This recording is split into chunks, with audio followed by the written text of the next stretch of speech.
Yo quiero que compartamos las escrituras de esta manera. Los voy a llevar allí para comenzar al libro de los Salmos. Y en el libro de los Salmos nos vamos a encontrar con algo que dijo el rey David. Y el rey David dijo de esta manera. Dijo: Jehová cumplirá su propósito en mí. Digámoslo todo junto. Jehová cumplirá su propósito en mí. Aleluya. Bien sabía David y el rey David de lo que estaba hablando. Él sabía de cuánto Dios le había llamado para un propósito específico, para un propósito puntual. En este caso, aunque todos tenemos un propósito delante de Dios específico y puntual, el propósito es cuando tú sabes y entiendes aquello por lo cual naciste. Cada uno de nosotros deberíamos rever, a ver, cuál es el propósito de Dios para mi vida, con qué fin yo vine a este mundo, qué es lo que Dios tiene preparado para mí. Es verdad que la pobreza más grande es tener una vida sin propósito. La pobreza más grande no es ser pobre, indigente, no tener que comer, no tener esto, no tener aquello, sino que la pobreza mayor de todo ser humano, criatura, es no tener propósito. Cuando la palabra de Dios es tan clara para decirnos que Dios tiene un propósito, ¿cuántos dicen amén? Para cada uno de nosotros, y que la vida de todos nosotros, aún siendo adultos, personas ya adultas, jóvenes, niños, tiene un valor, una importancia delante de Dios. Aún un feto, una criatura que ya viene en camino, tiene importancia delante de Dios. Y a pesar, en cuanto a la situación que haya sido concebido, concebida, Dios tiene un propósito puntual para esa vida. La palabra de Dios nos menciona en el libro de Éxodo, en el capítulo 2, y nos habla del nacimiento de Moisés. Y nos dice que Moisés nace en un tiempo muy difícil, en un tiempo donde la vida de los niños varones en Israel estaban en peligro, ya que Faraón había dado la orden a las parteras que cuando naciera un niño, hombre, varón, se le diera muerte, porque el pueblo se había multiplicado tanto. Entonces la orden de Faraón fue esta. Pero algo pasó allí, algo sucedió cuando nace Moisés. ¿Por qué aquellas parteras no tomaron la orden del Faraón, que no era cualquier orden? Seguramente ponía sus vidas en peligro, la de su casa, la de su familia, pero sin embargo dice la palabra que lo dejaron vivir. Diga, Dios tenía un propósito. Y dice que por 3 meses fue resguardado en la casa de su mamá, de su papá, en la casa de los hebreos, en la aldea de Gosén. Fue guardada la vida de Moisés. A tal punto que como mamá y abuelas podemos decir, ¿cómo podemos evitar que alguien se entere que hay un bebé en casa? Que hay un bebé en la aldea. ¿Cómo se puede evitar? Ya que los capataces egipcios iban y venían, ejerciendo poder y dominio, enyugando, dañando, lastimando, maltratando a hombres y mujeres. ¿Cómo podían evitar de que no se supiese que en ese lugar había un niño? Dice la palabra que fue resguardado de tal manera, dice que creció hasta los 3 meses junto a sus padres, a sus familias, pero luego llegó el tiempo en que debían tomar una decisión, y la decisión que ellos tomaron fue preservar la vida. Por eso estamos en contra del aborto. Por eso decimos no al aborto. ¿Por qué? Porque queremos reservar, cuidar la vida. ¿Por qué? Porque hay un propósito de Dios allí. Dice la palabra en el libro de Éxodo capítulo 2 y en los siguientes versículos que la hija de Faraón tenía por costumbre ir a relajarse, a descansar, a bañarse junto a la orilla allí en las aguas.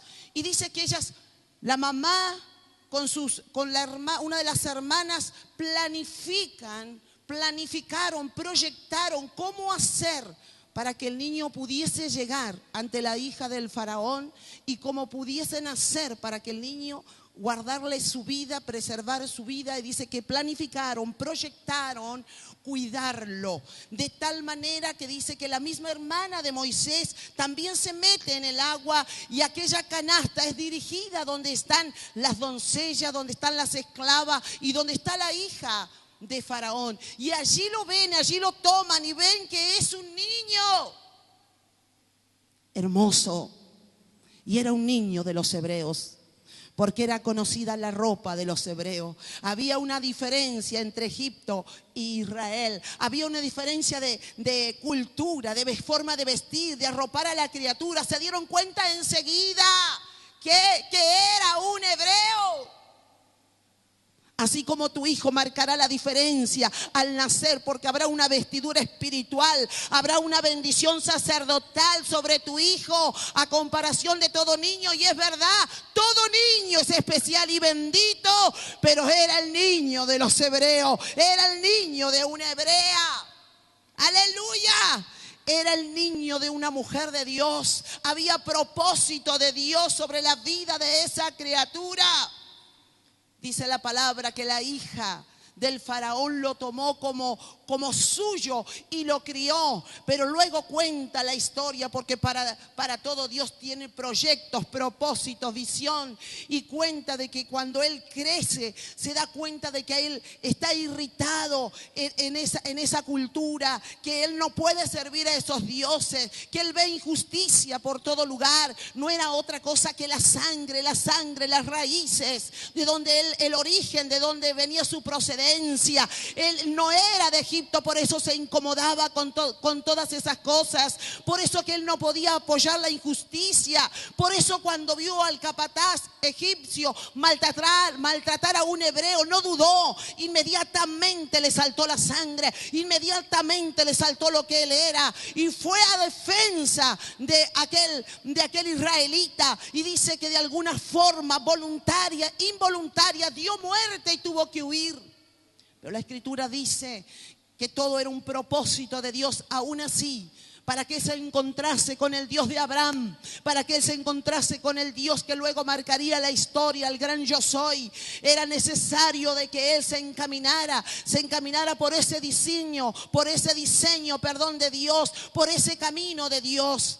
Moisés, su llegada al mundo, su nacimiento, no fue algo casual, no fue algo, bueno, vamos a tener un hijo más en medio de todo este peligro. No, era Dios tocando el corazón de los padres, Dios en el vientre de la madre, Dios trayendo y empujando y alumbrando al libertador. Aleluya. Yo no sé a quién tiene tú en tu vientre, en tu casa, pero declaramos que hay un libertador, hay un hombre que será conocido, hay un hombre de Dios que Dios lo va a levantar con poder. Aleluya. Dele fuertes palmas al Señor Jesús.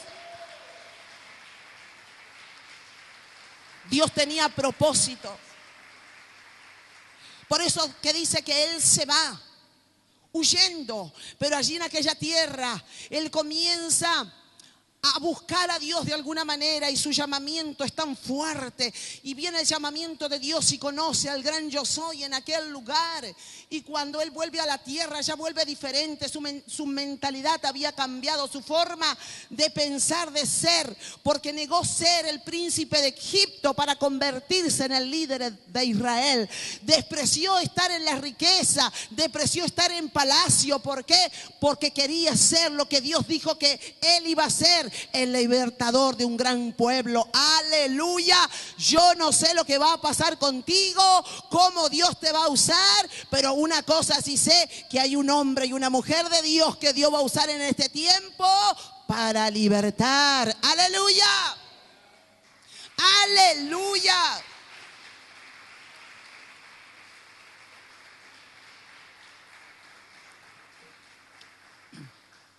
de alguna manera, Moisés cumple su propósito. Vuelve, es el libertador, se confronta con todo el poder de Faraón. Y le llevó años, sí es verdad, pero él cumplió con su propósito. Diga, él cumplió con el propósito por el cual nació y fue diseñado en Dios. Dice, cada ser humano, estoy leyendo unas frases de un libro de un gran pensador que luego voy a terminar con eso. Cada ser humano fue creado para llevar a cabo algo específico que nadie más puede hacer. ¿Lo sabía usted? Nadie más puede hacer lo que Dios predestinó que tú hagas. Tú fuiste hecho para hacer algo que tú vas a hacer inolvidable. Tú naciste para algo que el mundo no va a poder ignorar. ¡Wow! ¿Lo cree? Un hombre de Dios llamado Sansón, nos habla de ello el libro de los Jueces, puntualmente 13, nos habla de la vida de Sansón.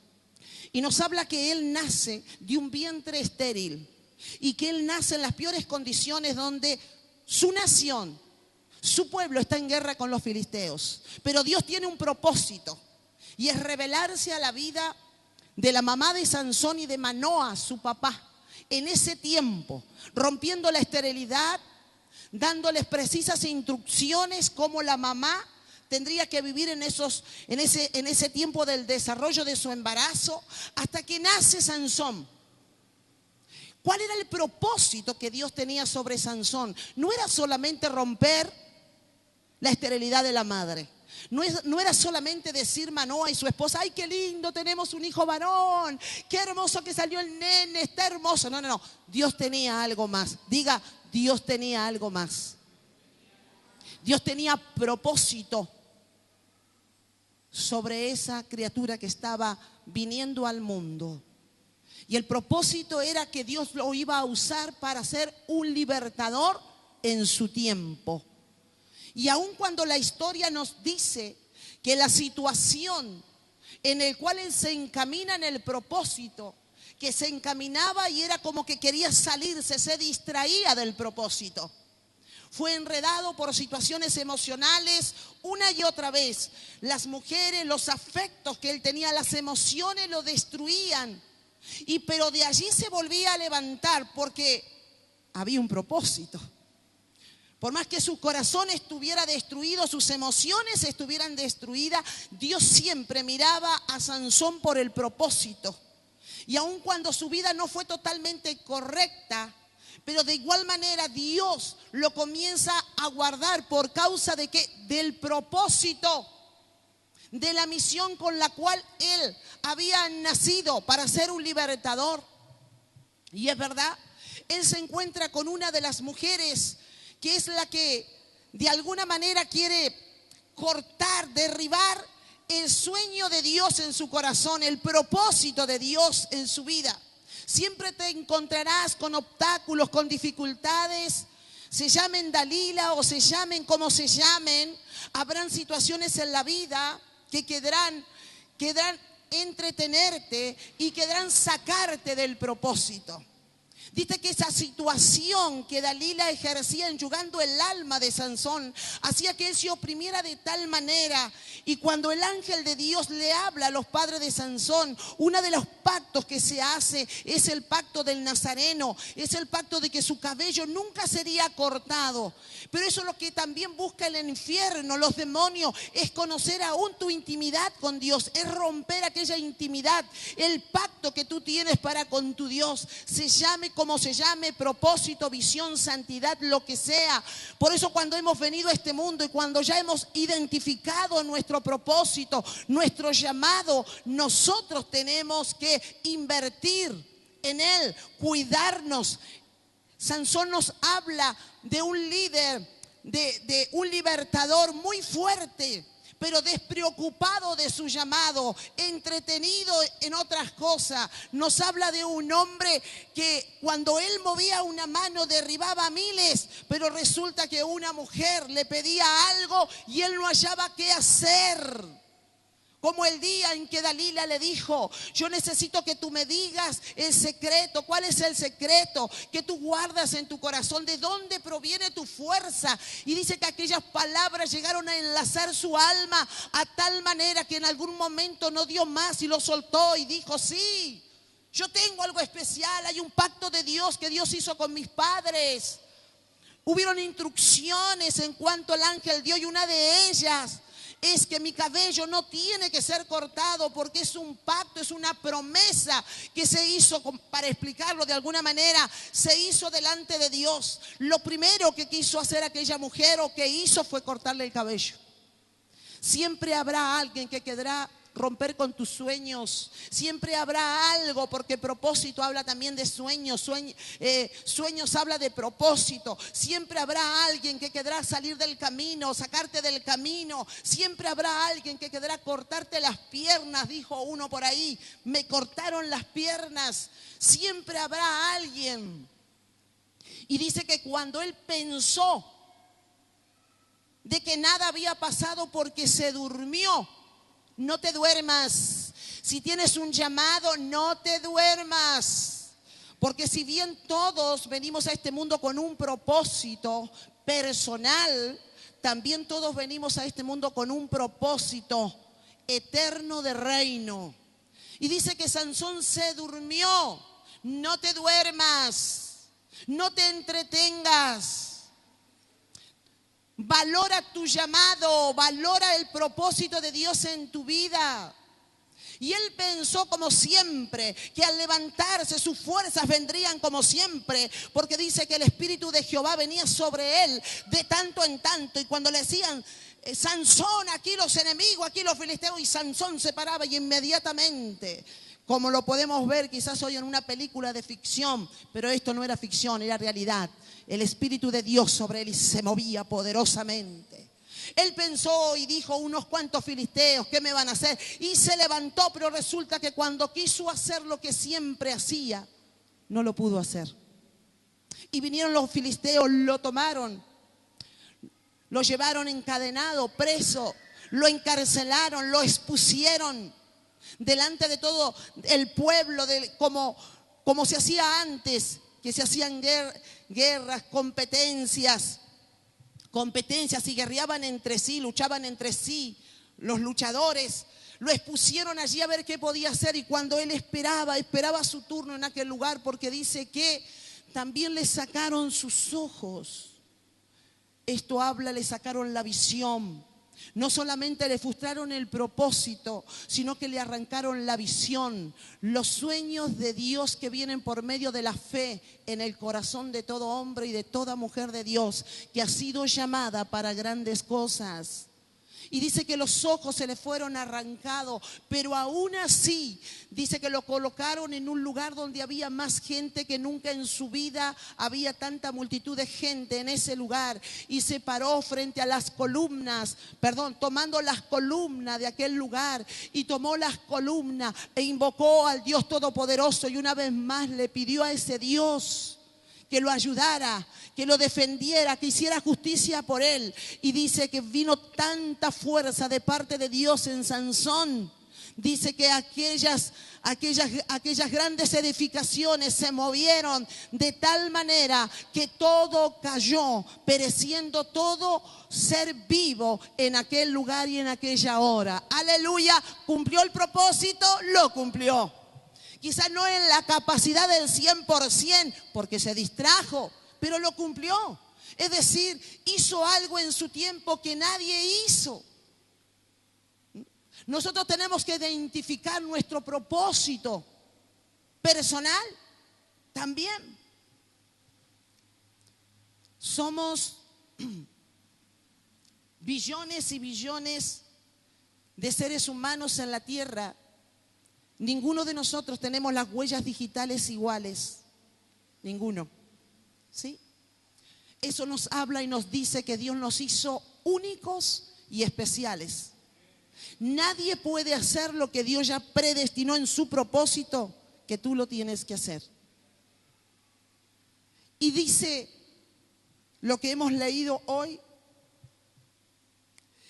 Cada ser humano fue creado para llevar a cabo algo específico que nadie más puede hacer. La humanidad, tu ciudad, tu nación, tu familia, tus amigos están esperando que te despiertes en el propósito. Que tienes que identificar dentro de tu corazón para qué Dios te trajo a este mundo, para qué naciste, cuál será tu misión en este mundo, qué es lo que se va a desarrollar en ti. Aleluya, tú fuiste hecho para hacer algo que te va a hacer inolvidable. Las generaciones hablarán de ti.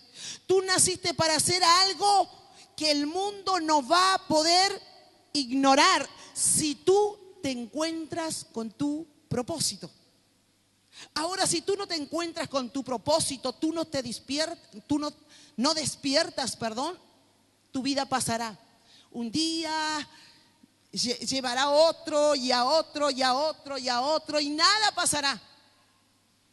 Porque eso nos habla de ser pobres, de no tener sueños.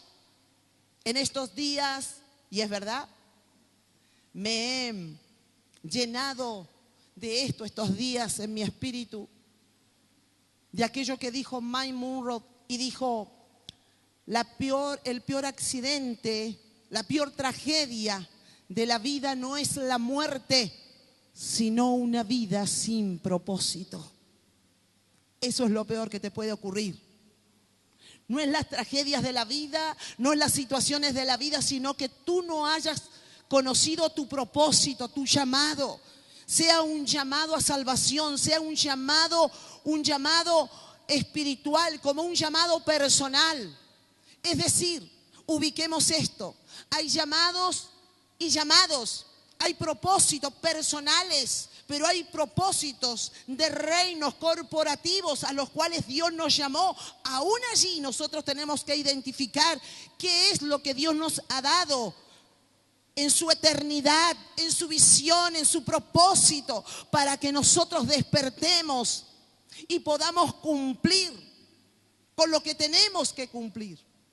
Cuando David se para junto a las cuevas de Adulam y llama a esos 400 hombres para la guerra, dice que había algo que unía a esos hombres, y era la cueva. La cueva no nos habla de una cueva en sí, de un paraje.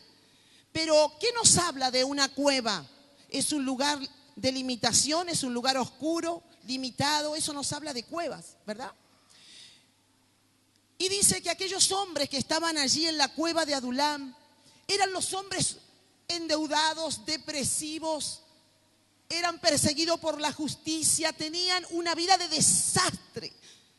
En una palabra, no tenían propósito. Y no, porque habían sido golpeados con la vida, no tenían sueños, no tenían proyectos, no tenían propósito, menos de poder pensar que ellos podían formar un gran ejército. ¿Por qué? Porque su situación emocional, afectiva, porque sus emociones estaban destruidas, sus sueños estaban destruidos. Ellos no tenían planificación de vida, ellos no tenían proyectos, no tenían sueños, porque ellos no podían salir de ese paraje llamado la cueva de Adulam, porque si ellos salían iban a ser muertos, iban a ir presos. Ellos habían hecho las cosas mal, tan mal en la vida, que los sueños se habían muerto. Las esperanzas se habían muerto, porque sueño habla también de proyectarnos en esperanza para salir de situaciones límites, de situaciones de riesgo. Pero aquellos hombres de las cuevas de Adulam formaron el gran ejército, parte del gran ejército de David. Y entre esos hombres habían hombres especiales y habían otros más especiales. Eran los guardaespaldas más cercanos del rey David. Eran 3, pero luego habían 30, cada uno con unas capacidades, virtudes diferentes, específicas, habilidades tremendas tenían. Como por ejemplo que dice que uno corría como gacela, Uno, tomaba la espada y podían venir, pero muchos hombres y exterminaba a todos. Es decir, tenían habilidades, las tenían. Pero ¿qué hizo que saliera de ellos ese potencial? Encontrarse con un líder como David, encontrarse con el propósito de Dios. ¿Sabe que un líder y un buen líder no es aquel que predica lindo? Ni es aquel que hace funcionar sus dones. Aquel líder bueno y el buen líder es el que se reproduce. ¿Sí? Usted no puede ser un predicador de plataforma, pero usted es un líder. Y si usted se está reproduciendo, ese es el fruto de su trabajo, de su liderazgo. David tenía tan fuerte el liderazgo. Había un llamado de Dios a su vida tan fuerte para ser rey, que él hablaba e impartía, transmitía, la gente le creía. Porque 400 hombres creerle a uno que venía escapando de su suegro y venía escapando de los filisteos, y se paró en aquel paraje y comenzó a hablar del propósito de Dios para su vida. Por eso es que David dice: Dios cumplirá su propósito en mí. No es que él nació y a los 2 días él fue rey. No, él tuvo que salir de su casa, salir de su tierra, dice que en alguna oportunidad estuvo en el campamento de los filisteos, se hizo pasar por loco para que no lo mataran.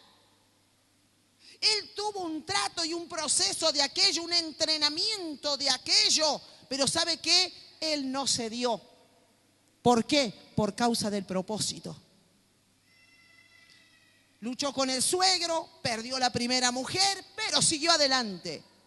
Luchó con los filisteos y él siguió adelante.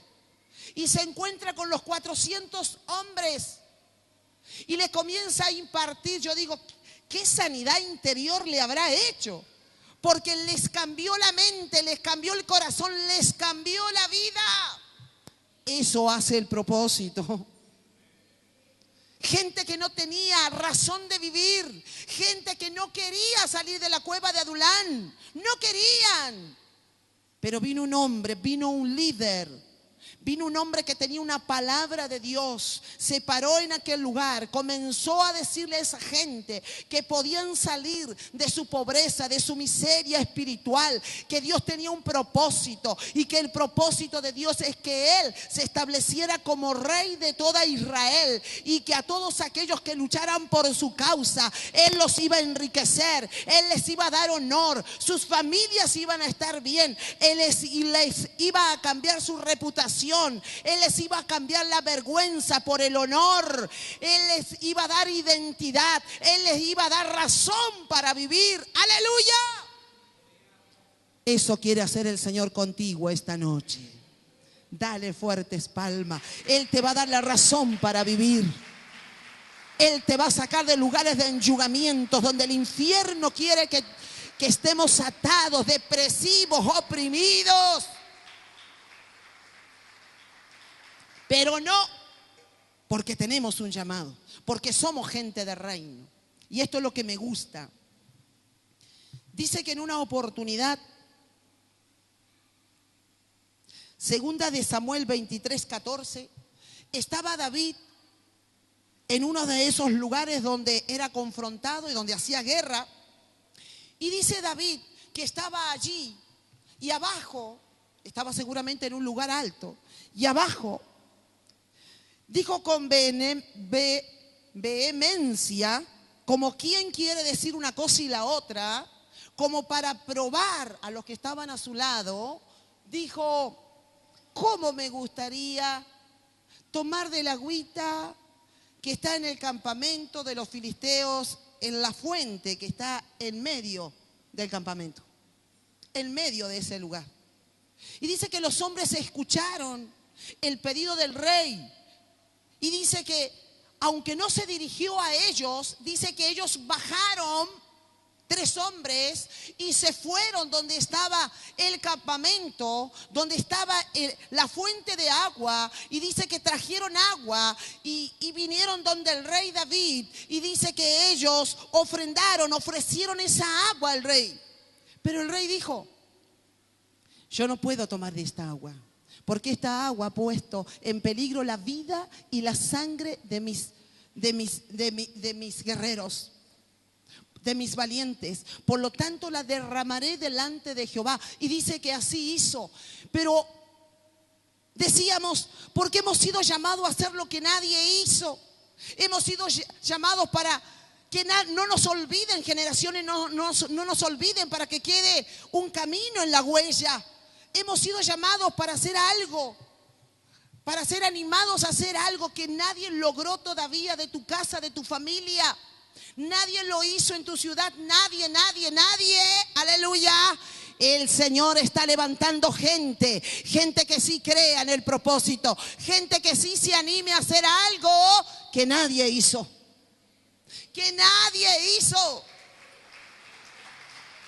Dios quiere moverte a ese nivel. Estos valientes tenían identidad. Estos valientes habían sido impartidos por el espíritu guerrero y de valentía de David. Estaban llenos de una identidad y de valor. Ese es el problema que tenemos hoy en nuestra sociedad. El problema es que tenemos que la gente no cree. La incredulidad, para decir en forma general, la gente no cree en sí misma. No cree que tiene una capacidad para hacer esto o para hacer aquello. Usted sabe que Dios nos hizo a todos, aun cuando haya alguien que no cree en Dios, con capacidades para llevar a cabo algo que nadie hizo, y aun cuando pueda estar equivocado, tiene la capacidad para hacerlo. La palabra de Dios nos habla en el libro de Génesis, en el capítulo 11 de la Torre de Babel, y nos habla de Nimrod, cazador valiente. Era un líder en aquel tiempo, muy fuerte, porque dice que en aquellos tiempos los cazadores eran honrados y se tenía como una persona de respeto. En aquel tiempo no todos podían liberar a una aldea por ejemplo, de un animal feroz que hubiese, sino que habían cazadores especializados para ello. Cuando andaba, por ejemplo, un león, un oso o algún otro animal, la gente llamaba a esos cazadores. Entonces llamaban a Nimrod. Y Nimrod tomó fama, tomó honra, tomó autoridad, poder de lo que él era. Él se creía un valiente. Él sabía que si lo llamaban a hacer este o aquel trabajo, él tenía habilidades, capacidades para lograr lo que él quería. Y dice que cuando se construye la Torre de Babel, esas capacidades se fortalecieron en él, porque la gente a él lo escuchó. ¿Por qué? Porque lo conocían como un guerrero valiente, lo conocían como un líder fuerte. Eso es fuerte también, y hay que verlo también para nosotros, la gente del reino, ubicar a la gente en la posición justa cuando tienen capacidades, virtudes, llamados, dones. Porque si eso se usa para el otro lado, también es efectivo, pero para el lado del mal. Por eso hay que ubicar a la gente en lo bueno, en el camino del Señor, en la tarea, el trabajo del reino. ¿Para qué? Para que sus energías, sus potenciales sean soltados. ¿Para qué? Para establecer el reino de Dios. En este caso, Nimrod se armó de gente que lo siguiera y de gente que le siguió y le obedeció, diciendo: nosotros podemos edificar un edificio que llegue al cielo. Y dice que eso no era lo correcto, lo que Dios había habilitado o aprobado, sino que era una idea errónea de un líder que se llenó de idolatría para sí mismo, porque el fin de esto también era llegar a ser idolatrado, de un hombre que en su rebeldía, orgullo, soberbia, dijo: hagamos esto.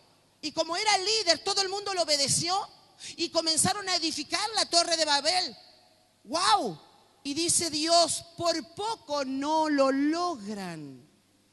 Es decir, todo el potencial estaba en un objetivo equivocado. Por eso que Dios en aquel día tuvo que confundir las lenguas y los lenguajes fueron, fueron confundidas y vinieron diferentes lenguajes hasta los que hoy conocemos hasta el día de hoy. Que hay continentes, hay naciones que no hablan español como nosotros, sino que hay diferentes lenguajes en diferentes partes del mundo. Es decir, un líder con una mala motivación. La motivación que tenía este líder era idolátrico para sí mismo y desobediencia en un punto de rebeldía en contra de Dios. Pero casi lo logra, sí, casi lo logra. Esto nos hace ver que hay un potencial que tenemos que descubrir dentro de nosotros. Un potencial que se nos ha dado, que hay talentos, que hay dones de Dios, hay un potencial. Hay gente intelectiva, hay gente intelectual que estudia y por eso es que sabe. Hay gente que nace sabia, es decir, inteligente, y aun cuando ni siquiera han conocido a Jesús. Es que Dios, al crear la humanidad, la raza humana, soltó de su imagen y de su semejanza. Porque es un Dios inteligente, sabio. Esa capacidad de Dios está en cada uno de nosotros, aun cuando hemos venido al Señor y tenemos que nosotros descubrir nuestro propósito para que el objetivo de Dios personal como capacidades se desarrollen en nosotros, como también espirituales, el propósito del reino se desarrolle entre nosotros. Fíjese lo que dice aquí, voy a leer puntualmente para seguir ministrando esta palabra. El libro de Proverbios dice: la dádiva del hombre le ensancha el camino. ¿Qué quiere decir? El don del hombre lo hace sentar en lugares de privilegio. Hay un don dentro de nosotros que todavía no ha sido explotado totalmente. Y por ese don, sea el de predicador, sea el de evangelista, sea el de cantar, Dios quiere abrirte caminos de excelencia. Pero nunca pasará nada si solamente tú te quedaste con una palabra profética y no trabajaste para explotar ese don. Por ejemplo, la gente dice: pastora, esta niña, ay, el Señor le habló que va a ser una adoradora profética. La madre lo cree, yo lo creo, la niña lo cree. Pero ahora hay que trabajar en ello. Hay que mandarla a la escuela de vocalización. Si así sea un niño o alguien dice: va a ser un gran músico, trabaje en ello. Ponga sus fuerzas. Explote su potencial. Eso hace cuando nosotros descubrimos nuestro propósito personal y en Dios. Si es que naciste con el deseo y creciste con el deseo de desarrollarte, de ser profesional, trabaje en ello. Estudie. Nadie va a poder llegar a ser un profesional si no pasa por el camino del estudio, de la formación. Si vamos a ubicar esto en lo espiritual de igual manera. Porque dijeron aquellos: ¿qué es lo que quiere el rey? Y salieron. ¡Wow! Y trajeron el agua, la trajeron. Es decir, se arriesgaban su vida. Yo te pregunto hoy: ¿qué estás arriesgando por tu propósito? ¿Qué estás invirtiendo por tu propósito? ¿En qué estás soltando tu energía, tu fuerza, tu potencial?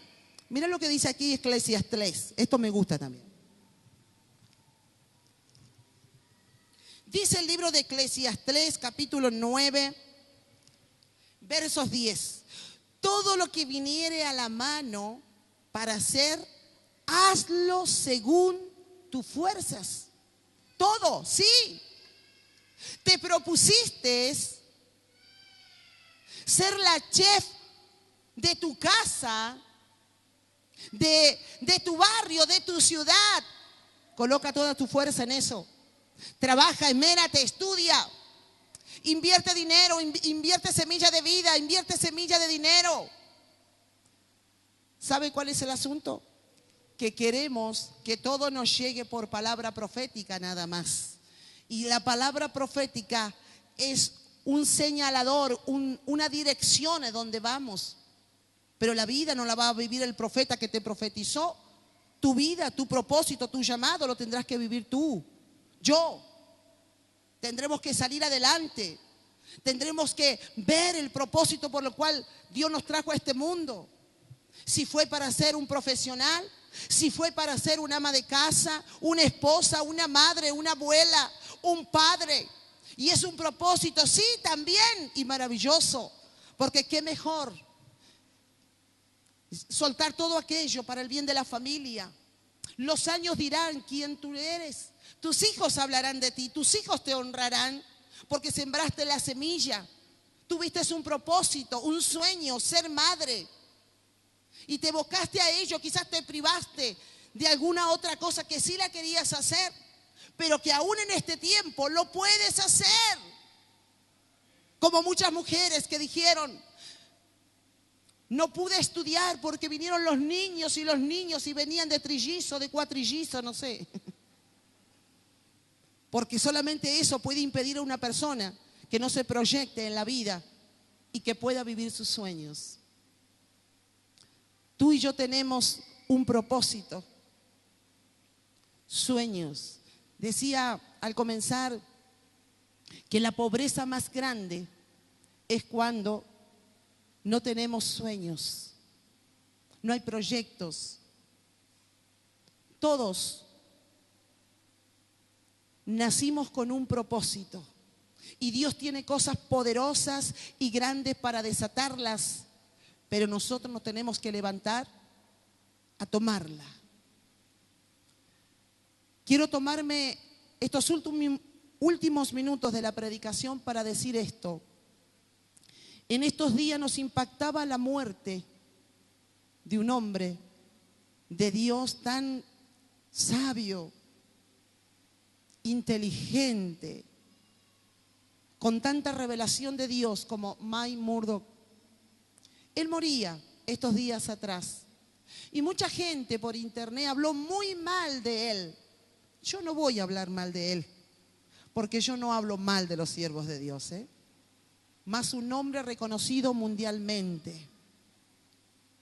Lo que me impactó de él tiempo atrás, no soy su seguidora, no he leído tantos libros de él, nada. Pero me impactó un día que lo escucho en Enlace. Y yo dije, yo lo quiero conocer. Qué tremenda la palabra que este hombre está soltando. Y escuché atentamente todo lo que él hablaba. Y él es uno de los hombres que nos ha revelado y establecido la revelación del reino de Dios con excelencia y ha hablado del propósito.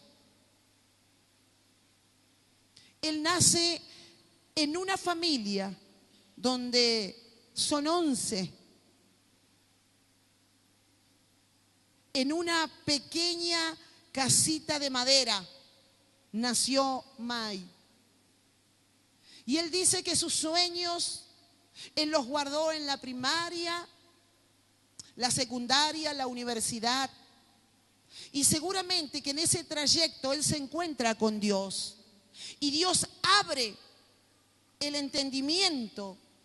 Y este hombre que realmente los años que vivió los dedicó profundamente a marcar la vida de hombres y de mujeres para que encuentren su propósito y para que marcar el liderazgo. Uno de los hombres que ha marcado el liderazgo ha sido este hombre, que dice que fue consejero de la reina Isabel de Inglaterra, consejero de políticos, de empresarios, que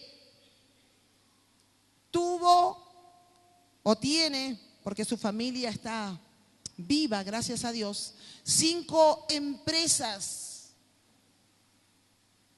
que fue uno de los hombres que marcó las escuelas de liderazgo en el mundo.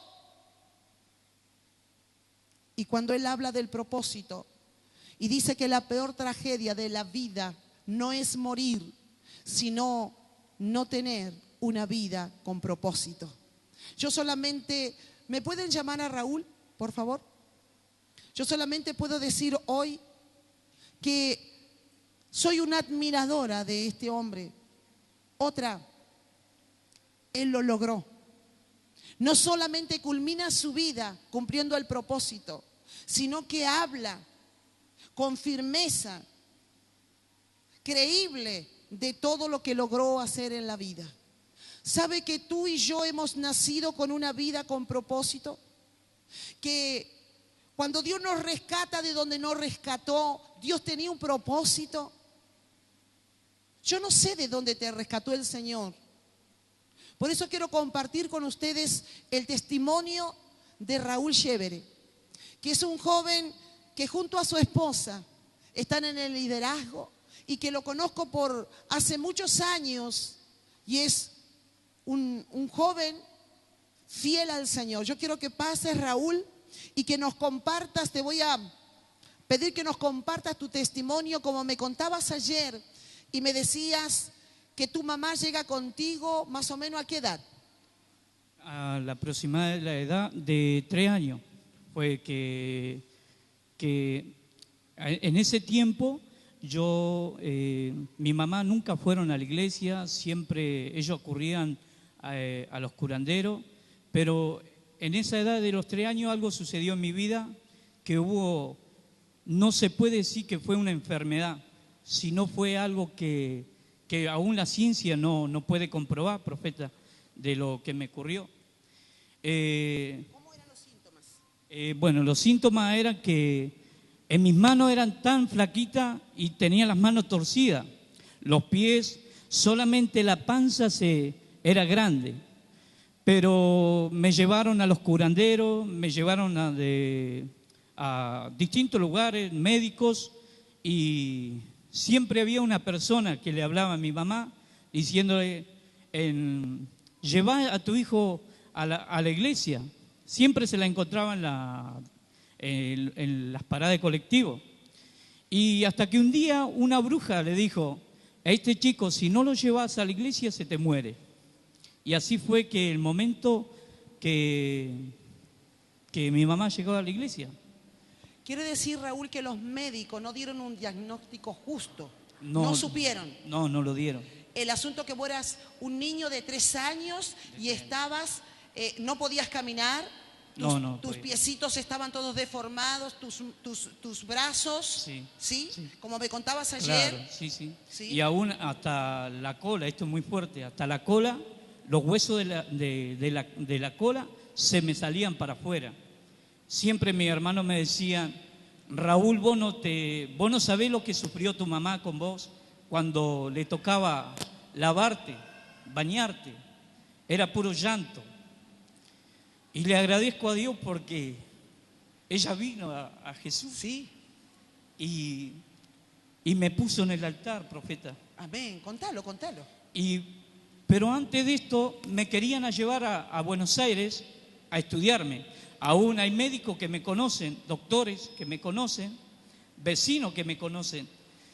Me querían llevar a Buenos Aires solamente para estudiarme. Y de ahí ya Raúl no iba a existir más porque no había algo que diga tenés tal enfermedad. Pero recordando siempre a mi mamá, había una mujer que cuando yo estaba en el vientre de mi mamá, ella se acercaba a tocar el vientre de mi mamá, donde estaba yo. Que se consideraba que una persona con mala intención, como claro, que maldecía. Como si soltaban maldiciones sobre el vientre donde estaba yo. Pero se despertó a los 3 años eso. Y ahí comenzó toda esa enfermedad. Y ¿Qué pasa cuando tu mamá te trae al altar de Dios? Cuando ella me trae al altar de Dios, vino y me dejó en el altar y le dijo: Señor, yo te lo entrego en tus manos, hacé tu voluntad, Él te corresponde. Y como si me pactó en el altar. Amén. Y de ahí fue que empezó a continuaba la iglesia, hasta que un día Dios hizo un milagro. Pero en esto fue algo tan fuerte que había momentos que yo me moría, que ellos me agarraban apurada, me llevaban a las casas de algunos hermanos que son pastores de la iglesia, que ya el pastor partió del escenario de esta tierra, y me dejaban en el altar y me rodeaban. Y mi papá me contaba que él se ponía en el fondo, arrodillado, y en un momento abre los ojos y yo estaba rodeado de fuego. Esas eran cosas que varias veces sucedía, que yo me moría y vivía. Y cuando ella me dejó en el altar, bueno, todo cambió. Porque en el tiempo que un momento, mi mamá se sentó, me dejó sentado y estaban adorando a Dios. Cuando me fue a ver, había una nena de mi edad, me dio un caramelo y yo podía comer, jamás comía. Así que ahí se hizo el milagro, profeta. Gloria a Dios, aleluya. Dele fuertes palmas al Señor Jesús, porque Él es un Dios poderoso, maravilloso. Aleluya. Quiere decir, Raúl, que tu vida tiene propósito. Amén. Amén. Como decíamos ayer, él me contaba su testimonio, que tu vida tiene un propósito tremendo de parte de Dios. Tu vida ha sido una vida con propósito. Has experimentado el poder de Dios, la gloria de Dios. ¿Para qué? Para testificar que Jesús sana. Gracias, Raúl. Gloria a Dios. Ese es tu Dios grande, maravilloso. Seguramente que hay testimonios y testimonios. Pero ¿sabes qué? Y aun cuando, porque hay gente que dice, me hubiera gustado tener un testimonio tan trágico, da gracia que no fue así. Pero de igual manera, Dios te amó, te ama y te amará. Y su propósito es hacer de ti un hombre y una mujer feliz.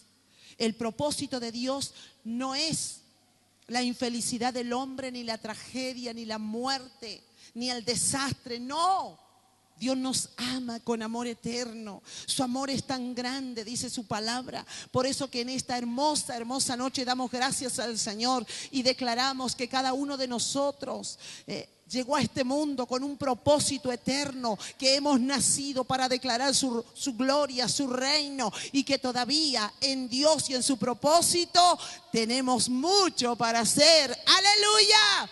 Dele fuertes palmas al Señor, y de esta manera nos estamos despidiendo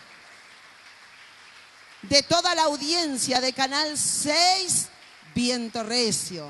Con fuertes palmas al Señor. ¡Aleluya!